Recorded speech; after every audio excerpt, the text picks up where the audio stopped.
વડાપ્રધાન નરેન્દ્ર મોદીના માતા પર અભદ્ર ટિપ્પણી મામલો। શહેરા ભાજપ દ્વારા કોંગ્રેસ નેતા રાહુલ ગાંધીનો સખત વિરોધ કરાયો।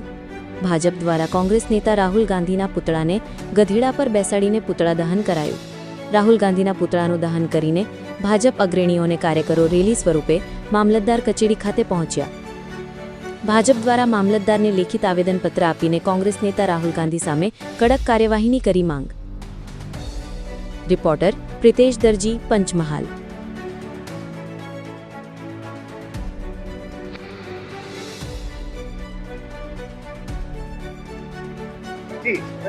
અમારા શહેરા તાલુકામાં 124માં લોકપ્રિય ધારાસભ્ય જેઠાભાઈ ભરવાડ સાહેબના માર્ગદર્શન હેઠળ આજે અમારા તાલુકા નગરની તમામ મહિલા મોરચાની તમામ સક્રિય સભ્ય કાર્યકર્તાઓ અમે રેલી કાઢી છે।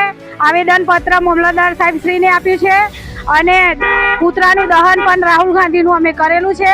અને આ રાહુલ ગાંધી જે એમના માતા સમાન અપમાન કર્યું અને જે ગાળો બોલી છે, અમારો શહેરા તાલુકો આ ભાજપ સરકાર ક્યારે સહન નહીં કરીએ, નહીં જ કરીએ। ભારત માતા કી જય।